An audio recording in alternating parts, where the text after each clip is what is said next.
We define ourselves through our history, culture, and food, but we so rarely think to stop and ask, how does it all work? Revealed examines the hows and whys while pulling the curtain back on the things you never thought to ask. On this episode, the house that Ruth built.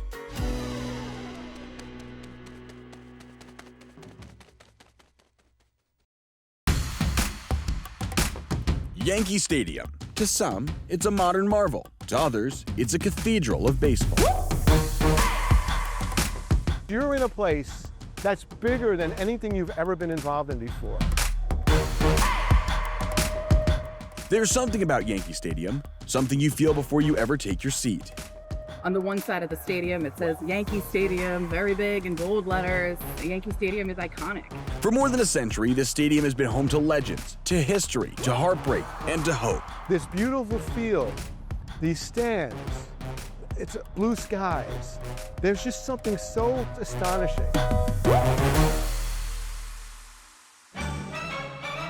Today, Yankee Stadium is where cutting-edge technology meets timeless tradition.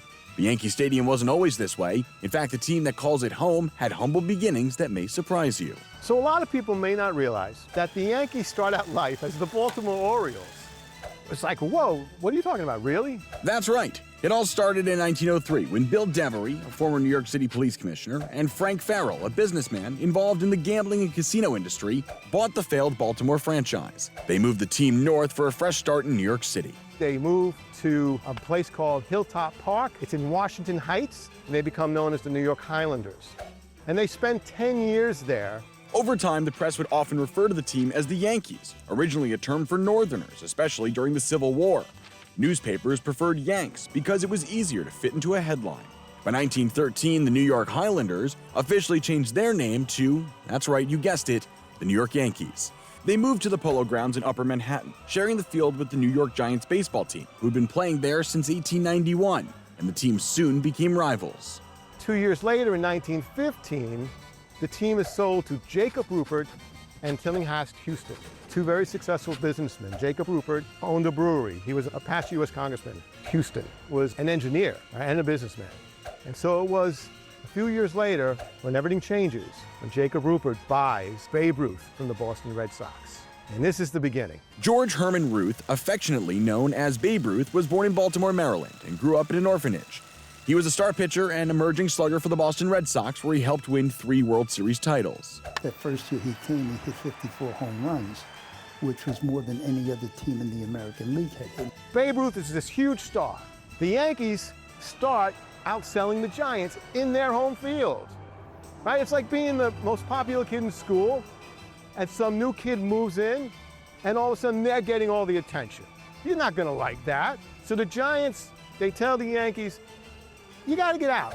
After being evicted from the Polo Grounds, Giants manager John McGraw mocked the Yankees, saying they would go away and wither on the vine. But the Yankees had no intention of withering, and the owners were going to prove the doubters wrong. They bought a 10-acre piece of land that was a former lumberyard in the Bronx from the Astor estate.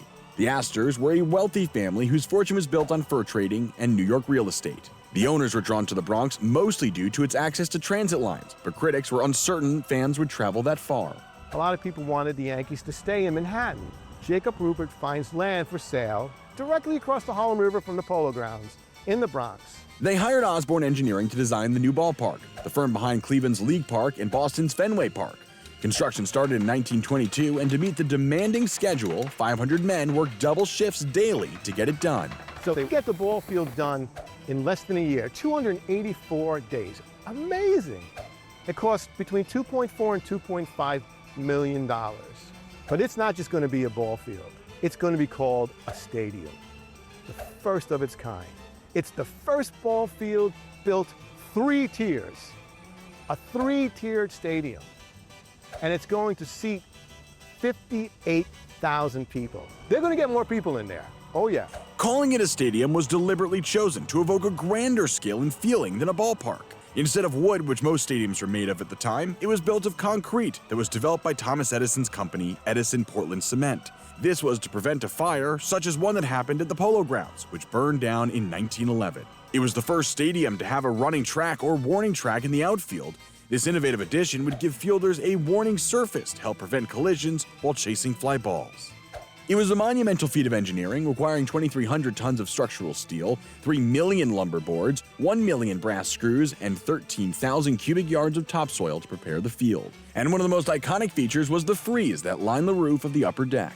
The frieze was the thing that went around the top of the stadium. It was 100% copper, and that was very special. On April 18, 1923, after being under construction for 284 days, and with much anticipation, Yankee Stadium opened to the public. It wasn't just big, it was groundbreaking. The governor of New York, very popular governor at the time, Al Smith, he throws out the first pitch. At 3:35, 49 degrees out, home plate umpire Tommy Conley says, "Play ball." And during that very first game in the brand new stadium, something magical happened. Babe Ruth hits the first home run ever in Yankee Stadium. In the third inning, with 2 men on base, Babe Ruth comes up to the plate. Boom! It's a shot to right field, home run. He does it. You could just imagine how the crowd goes crazy.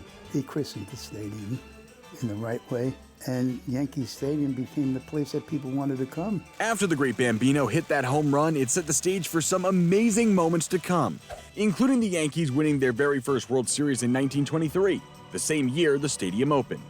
Fans couldn't ask for more. Babe Ruth was the leader of the band, and he took that team and he put them on his shoulders, and he helped the Yankees win their first series. 2 years later, in 1925, the Yankees got more, and his name was Lou Gehrig.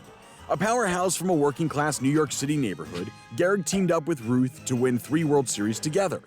But the glory faded. Ruth retired in 1935, and in 1939, Gehrig delivered his heartbreaking farewell after being diagnosed with ALS, a fatal disease. Yankee Stadium has had many iconic moments in its history, but perhaps the most iconic and also the most sad was Lou Gehrig Appreciation Day on July 4th, 1939. He finds out he has ALS, a disease that's fatal. 2 months later, the Yankees set up Lou Gehrig Appreciation Day, and the stadium was packed for him. He walked up to that microphone, and then, of course, he speaks probably the most famous line in Yankee history, and he calls himself the luckiest man on the face of the earth.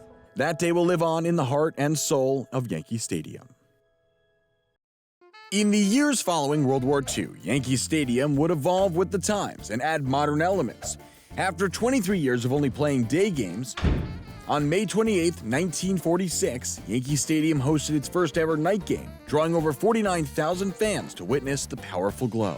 During the 1950s and early 60s, the Yankees won 8 titles, and during that era, the stadium underwent several key upgrades, including improved lighting systems, expanded press and broadcast facilities, and the installation of an electronic scoreboard, including light-up displays for scores and stats.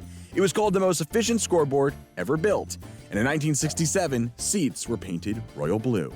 But Yankee Stadium was more than just a cathedral of baseball. Other teams and people of notoriety also took advantage of its field and seating capacity, including the New York Giants, who played football at the stadium for decades. In 1958, on December 28th, the greatest football game ever was played by the New York Giants and the Baltimore Colts, and it was a thrilling game. And a Pope visit. In 1965, the Pope visits and gives Mass at Yankee Stadium. Imagine sitting there in a Mass being led by the Pope. I can't imagine what that must have felt like. Yankee Stadium became a stage for entertainment and moments of global significance, and this gave a huge boost to the businesses in the Bronx neighborhood. All through the years, soccer, boxing, circuses, rodeos, Negro baseball, women's professional baseball exhibition games, concerts, all these other events became part of the fabric of Yankee Stadium, that mosaic. By the end of the 1960s, the Yankees and the stadium had seen better days. The Yankees' last World Series win was in 1962, and attendance was down. In fact, on September 22, 1966, just 413 fans showed up for a rainy day match against the White Sox. It was the lowest attendance ever recorded for a Yankee game at the stadium. On top of that, the stadium was deteriorating. Crumbling concrete, exposed wiring, rusted beams, and outdated facilities made the once grand ballpark feel dilapidated and unsafe. Then in 1973 came a pivotal moment that would reshape the Yankees and their beloved stadium forever. George Steinbrenner, a bold shipbuilding executive from Cleveland, purchased the team. Steinbrenner, along with a group of investors, paid $10 million for the team, a bargain at the time. That would be just over $70 million today. His ambition was to restore the Yankees to their former glory, and that included doing major renovations to the stadium. And during the renovations, the Yankees would move to Shea Stadium in Queens, the home of local rivals, the New York Mets. Now, to me and my friends, this is devastating, okay? They're closing down Yankee Stadium. We got to go to Shea, right? It wasn't easy to get to Shea from the Bronx. Yankee Stadium was just a few subway stops. I don't want to go see the Yankees at Shea Stadium.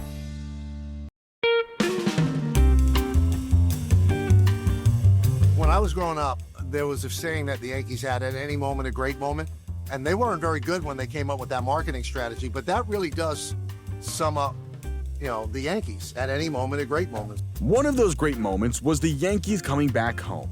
More than 2 years of playing at Shea Stadium in Queens, and $100 million later, the renovations are completed, and Yankee Stadium reopened on April 15, 1976. So when the new stadium's open, it looks dramatically different. It looks nothing like the old stadium. The scope of the renovations were massive, with the stadium's interior gutted and rebuilt. One major change was to the Yankee Stadium facade, also known as the Copper Frieze. It was one of the most memorable architectural elements of the stadium, but after 50 years, it was deteriorating. It was 100% copper. It eventually turned green, because that's what copper does. All you have to do is look at the Statue of Liberty. The frieze was removed from the roofline and replaced with a concrete replica mounted above the outfield bleachers. Most of the original frieze was melted down or destroyed. Critics called the removal a horrible architectural mistake, as it stripped the stadium of one of its most recognizable features. They were trying to build a stadium that was more fan-friendly. They were trying to step into modernity. Life moves on. You have to upgrade. And those upgrades included new, wider seats, expanded from 18 to 22 inches, new lighting to improve night game visibility, an updated electronic scoreboard with a state-of-the-art jumbo video screen, and Monument Park, which honors Yankees greats, is moved off the field of play to behind the outfield. The renovation also added new locker rooms, offices, restrooms, concessions, and a restaurant, and an eyesore is removed. In the old stadium, we had the supports of the mezzanine and the upper level with these beams. These were restricted seating, and they were behind poles. They took the poles down, and you did not need those beams anymore. With a brand new look to the stadium, the Yankees got off to a great start. In the first season after the renovations, they led the league in home attendance. They were also the only team in baseball to draw at least 2 million fans for the 1976 season. The renovations to Yankee Stadium seemed to reinvigorate the team, and in October 1977, the Yankees were in the World Series, facing the Los Angeles Dodgers. But outside the ballpark, the Bronx was in crisis. During Game 2 of the series, a fire erupted near the stadium. While the game was on air, cameras cut to the blaze repeatedly, and announcer Howard Cosell said the unforgettable line, "The Bronx is burning." At the time, the borough was plagued by daily fires, many set by landlords for insurance payouts, destroying a large percentage of the existing buildings in the area. Yet despite the chaos, the Yankees became a symbol of resilience, winning the World Series that year and giving the Bronx something to believe in. I think Yankee Stadium is more to the Bronx than what the Bronx is to Yankee Stadium. There was a cry for some positive stuff, and the national pastime was there for us. The 1980s was a tough decade for the Yanks on the field, and by the time 1990 came, they needed some inspiration. Just months after his release from 27 years in prison, South African anti-apartheid leader Nelson Mandela stood before 50,000 people at Yankee Stadium to deliver his message of freedom and unity. We started walking him around, minding him in park, hand on my arm, and smiling all over the place. And he was just a wonderful, after what he's been through, and he's got this wonderful attitude about life.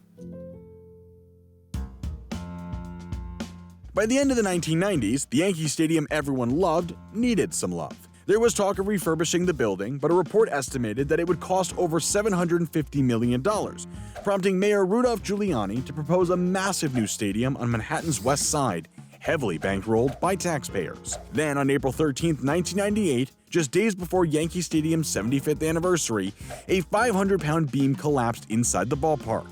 It tore through concrete and crushed seats. Miraculously, no one was injured, but now the aging condition of the stadium couldn't be ignored. For years, there was no progress until 2004 when Mayor Michael Bloomberg and the Yankees committed to building a new stadium in the Bronx, and the Yankees would pay for most of it. Official plans were announced in 2005, and construction on the new stadium broke ground on August 16, 2006, just across the street from the original. The idea? The team would keep playing in the old stadium while the new one was being built next door. We were part of the groundbreaking. It was a great thing.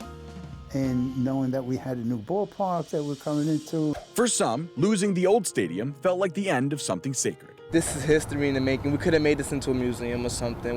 The old one still has a lot of memories. A lot of people have very sentimental feelings for it. I like hearing the stories of, let's say, a Paul O'Neill or David Cohn who played there, about how loud it got, how on top of everything it made them feel. There's something about that, you know, instead of a wide bowl that just everybody's on you and it's 50,000 people and they're screaming and they want you to win.